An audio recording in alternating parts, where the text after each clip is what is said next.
ओम नमो भगवते वासुदेवाय। आप सभी का हमारे YouTube चैनल पर हार्दिक स्वागत है। पौष मास महात्म कथा अध्याय 28। शत्रुघ्न और पुष्कल आदि का सबसे मिलकर सेना सहित घोड़े के साथ जाना। राजा सुमत के द्वारा शत्रुघ्न का सत्कार। शेष जी कहते हैं, मुने, शत्रुघ्न को इस प्रकार आदेश देकर भगवान श्री राम ने अन्य योद्धाओं की ओर देखते हुए पुनः मधुर वाणी में कहा, वीरों, मेरे भाई शत्रुघ्न घोड़े की रक्षा के लिए जा रहे हैं। तुम लोगों में से कौन वीर इनके आदेश का पालन करते हुए पीछे की ओर से इनकी रक्षा करने के लिए जाएगा?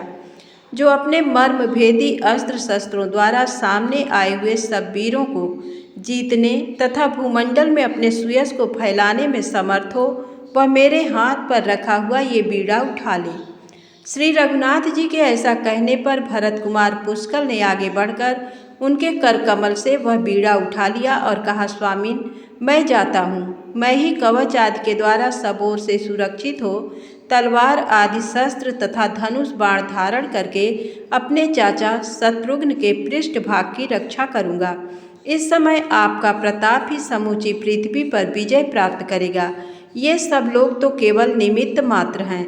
यदि देवता, असुर और मनुष्य सहित सारी त्रिलोकी युद्ध के लिए उपस्थित हो जाए तो उसे भी मैं आपकी कृपा से रोकने में समर्थ हो सकता हूँ। ये सब बातें कहने की आवश्यकता नहीं है। मेरा पराक्रम देखकर प्रभु को स्वयं ही सब कुछ ज्ञात हो जाएगा। ऐसा कहते हुए भरत कुमार की बातें सुनकर भगवान श्री राम ने उनकी प्रशंसा की तथा साधु साधु कहकर उनके कथन का अनुमोदन किया। इसके बाद वानर वीरों में प्रधान हनुमान जी आदि सब लोगों से कहा, महावीर हनुमान, मेरी बात ध्यान देकर सुनो। मैंने तुम्हारे ही प्रसाद से अकंटक राज्य पाया है। हम लोगों ने मनुष्य होकर भी जो समुद्र को पार किया तथा सीता के साथ जो मेरा मिलाप हुआ, ये सब कुछ मैं तुम्हारे ही बल का प्रभाव समझता हूँ। मेरी आज्ञा से तुम भी सेना के रक्षक होकर जाओ। मेरे भाई शत्रुघ्न की मेरी ही भांति तुम्हें रक्षा करनी चाहिए। महामते, जहाँ जहाँ भाई शत्रुघ्न की बुद्धि विचलित हो, वहाँ वहाँ तुम इन्हें समझा बुझाकर कर्तव्य का ज्ञान कराना। परम बुद्धिमान श्री रामचंद्र जी का ये श्रेष्ठ वचन सुनकर हनुमान जी ने उनकी आज्ञा सिरोधार्य की और जाने के लिए तैयार होकर प्रणाम किया। तब महाराज ने जाम्बवान को भी साथ जाने का आदेश दिया और कहा, अंगद, गवय, मयंध, दधिमुख, वानर राज सुग्रीव, सतबली, अक्षिक, नील नल, मनोवेग तथा अधिगंता आदि सभी वानर सेना के साथ जाने को तैयार हो जाएं।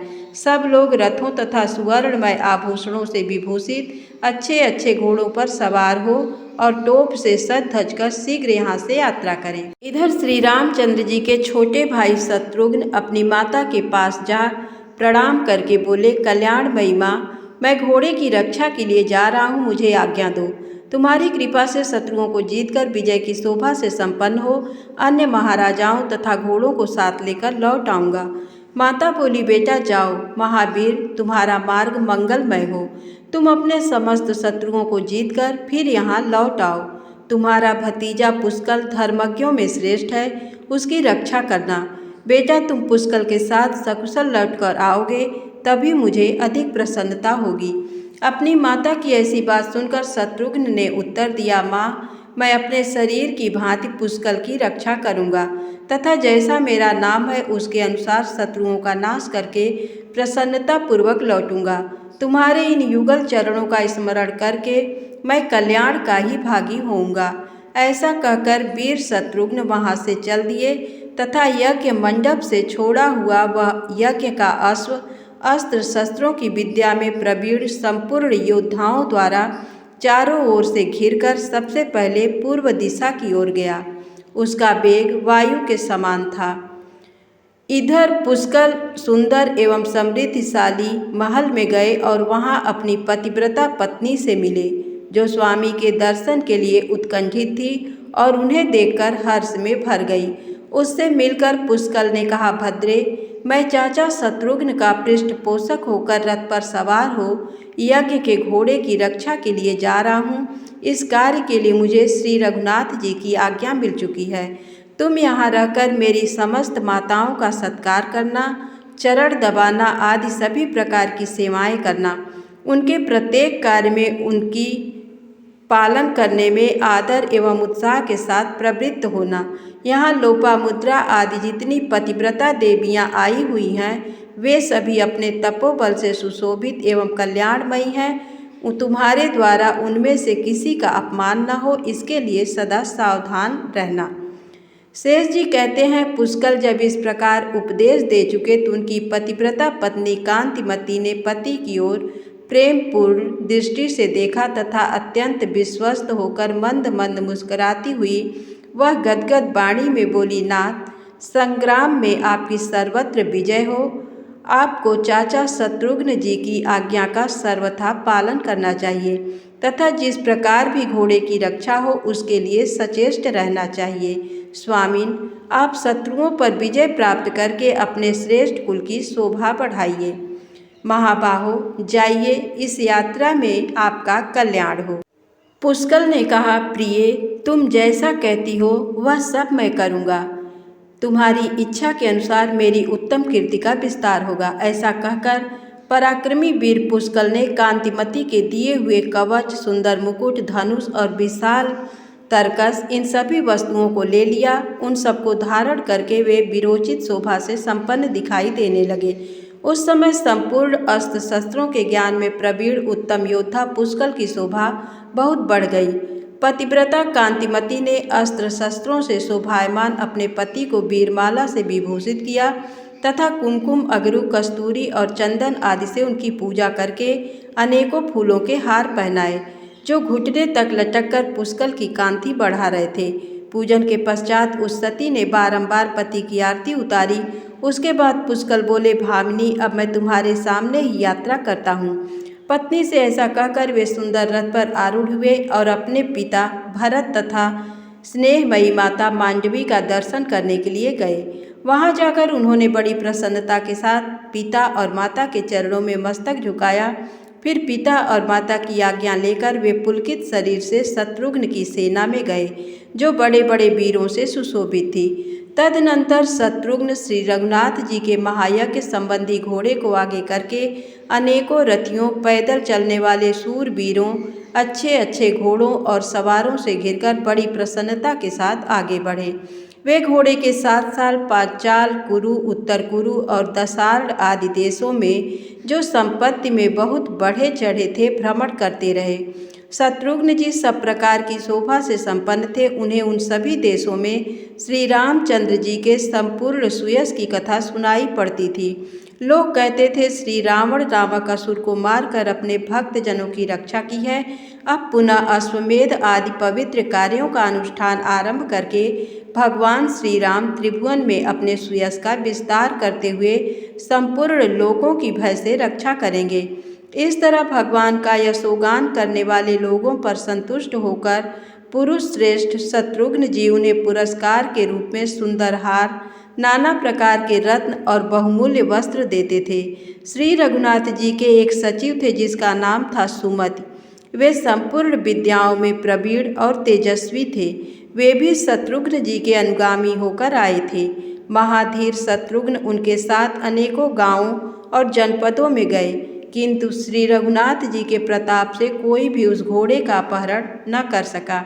भिन्न भिन्न देशों के जो बहुत से राजे महाराजे थे वे यद्यपि महान बल से विभूषित तथा चतुरंगिणी सेना से संपन्न थे, तथापि मोती और मणियां सहित बहुत सी संपत्ति साथ में घोड़े की रक्षा में आए हुए शत्रुघ्न जी के चरणों में गिर जाते और बारंबार कहने लगते थे, रघुनंदन, ये राज्य तथा पुत्र, पशु और बांधवों सहित सारा धन भगवान श्री राम का ही है, हमारा इसमें कुछ भी नहीं है। उनकी ऐसी बातें सुनकर विपक्षी वीरों का हनन करने वाले शत्रुघ्न जी वहां अपनी आज्ञा घोषित कर देते और उन्हें साथ ले आगे के मार्ग पर बढ़ जाते थे। इस प्रकार क्रमशः आगे आगे बढ़ते हुए शत्रुघ्न जी घोड़े के साथ अहिच्छवा नगरी के पास जा पहुँचे, जो नाना प्रकार के मनुष्यों से भरी हुई थी। उसमें ब्राह्मणों तथा अन्यान्य द्विजों का निवास था। अनेकों प्रकार के रत्नों से वह पूरी सजाई गई थी। सोने और स्फटिक मणि के बने हुए महल तथा उस नगरी की शोभा बढ़ा रहे थे। वहाँ के मनुष्य सब प्रकार के भोग भोगने वाले तथा सदाचार से सुशोभित थे। अहिच्छत्रा के स्वामी सुखपूर्वक अपने सेवक गणों से घिरकर राज्यसभा में विराजमान थे। वेद वेत्ता ब्राह्मण तथा धन धान्य से संपन्न वैश्य भी उनके पास बैठे थे। इससे उनकी बड़ी शोभा हो रही थी। इसी समय किसी ने आकर राजा से कहा, स्वामीन, न जाने किसका घोड़ा नगर के पास आया है जिसके ललाट में पत्र बंधा हुआ है। यह सुनकर राजा ने तुरंत ही एक अच्छे सेवक को भेजा और कहा, जाकर पता लगाओ किस राजा का घोड़ा मेरे नगर के निकट आया है। सेवक ने जाकर सब बात का पता लगाया और महान क्षत्रियों से सेवित राजा सुमत के पास आरंभ से ही सारा वृत्तांत कह सुनाया। श्री रघुनाथ जी का घोड़ा है, यह सुनकर बुद्धिमान राजा को चिरकाल की पुरानी बात का स्मरण हो आया और उन्होंने सब लोगों को आज्ञा दी, धन धान्य से संपन्न जो मेरे आत्मीय जन हैं, वे सब लोग अपने अपने घरों पर तोरण आदि मांगलिक वस्तुओं की रचना करें। इन सब बातों के लिए आज्ञा देकर स्वयं राजा सुमद अपने पुत्र पौत्र और रानी आदि समस्त परिवार को साथ लेकर शत्रुघ्न के पास गए। शत्रुघ्न ने पुष्कल आदि योद्धाओं तथा मंत्रियों के साथ देखा, वीर राजा सुमद आ रहे हैं। राजा ने आकर बड़ी प्रसन्नता के साथ शत्रुघ्न को प्रणाम किया और कहा, प्रभो, आज मैं धन्य और कृतार्थ हो गया। आपने यहाँ दर्शन देकर मेरा बड़ा सत्कार किया। मैं चिरकाल से इस अश्व के आगमन की प्रतीक्षा कर रहा था। माता कामाक्षा देवी ने पूर्व काल में जिस बात के लिए मुझसे कहा था, वह आज और इस समय पूरी हुई है। श्री राम के छोटे भाई महाराज शत्रुघ्न जी, अब चलकर मेरी नगरी को देखिए, यहाँ के मनुष्यों को कृतार्थ कीजिए तथा मेरे समस्त कुल को पवित्र बनाइए। ऐसा कहकर राजा ने चंद्रमा के समान कांति वाले श्वेत गजराज पर शत्रुघ्न और महावीर पुष्कल को चढ़ाया तथा पीछे स्वयं भी सवार हुए। फिर महाराज सुमद की आज्ञा से भेरी और पड़व आदि बाजे बजने लगे। बीड़ा आदि की मधुर ध्वनि होने लगी तथा इन समस्त वाद्यों की तुमुल ध्वनि चारों ओर व्याप्त हो गई। धीरे धीरे नगर में आकर सब लोगों ने शत्रुघ्न जी का अभिनंदन किया, उनकी वृद्धि के लिए शुभकामना प्रकट की तथा वे वीरों से सुशोभित हो अपने अश्वरत्न को साथ लिए राज मंदिर में उतरे। उस समय सारा राजभवन तोरण आदि से सजाया गया था तथा स्वयं राजा सुमद शत्रुघ्न जी को आगे करके चल रहे थे। महल में पहुंचकर उन्होंने प्रसन्नता पूर्वक अर्घ्य आदि के द्वारा शत्रुघ्न जी का पूजन किया और अपना सब कुछ भगवान श्री राम की सेवा में अर्पण कर दिया। धन्यवाद।